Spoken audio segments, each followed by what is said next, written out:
लड़की हो, इंडिया में रहती हो, पैसे कमाओ और ये देश छोड़ दो। सुन के अजीब लग सकता है पर वीडियो के एंड में सबसे बेस्ट ऑप्शन लगेगा। राजस्थान में 13 साल की एक बच्ची लापता हो जाती है। हेल्प के लिए ऑटो ड्राइवर के पास जाती है। वो ऑटो ड्राइवर उसे एक सुनसान एरिया में ले जाके उस करता है।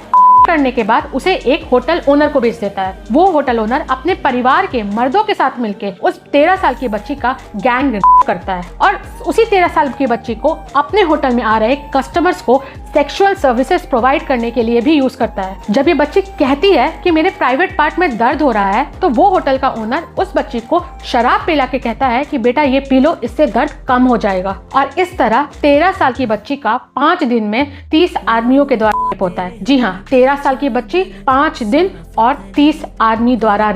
इस न्यूज से मैं उभर ही रही थी कि फिर एक न्यूज आती है वेस्ट बंगाल से, जहां इसी तरीके से मात्र 12 साल की बच्ची को करके मार के तालाब में फेंक दिया जाता है। I mean, किस तरीके के देश में रह रहे हैं हम? क्या यहाँ औरत होना गुनाह हो गया है? ये तो वो केसेस हैं जो रिपोर्ट होते हैं और मीडिया में आते हैं। नेशनल क्राइम रिकॉर्ड ब्यूरो का आप डेटा देखेंगे तो आप पाएंगे कि हर 16 मिनट में एक होता है और एक दिन में कम से कम 80 महिलाओं के साथ होता है और साल में 33,000 से भी ज्यादा औरतों का रेप होता है और ये डेटा दिन प्रतिदिन बढ़ते चला जा रहा है। और हम बस ये कहते रहते हैं, बेटी बचाओ बेटी पढ़ाओ, बेटी बचाओ बेटी पढ़ाओ, बेटी बचाओ बेटी पढ़ाओ। और जब इन समाज के ठेकेदारों से सवाल पूछा जाता है कि क्यों हो रहा है ये सब, तो ये विक्टिम की गलती निकालते हैं और पूछते हैं क्या पहन के गई थी, किसके साथ गई थी, दिन में गई थी कि रात में गई थी, करने वाला हिंदू था या मुसलमान था, अपर कास्ट का था या लोअर कास्ट का था। और फिर यही समाज के लोग ये भी बोलते हैं कि हमारे समाज में तो औरतें देवी होती हैं,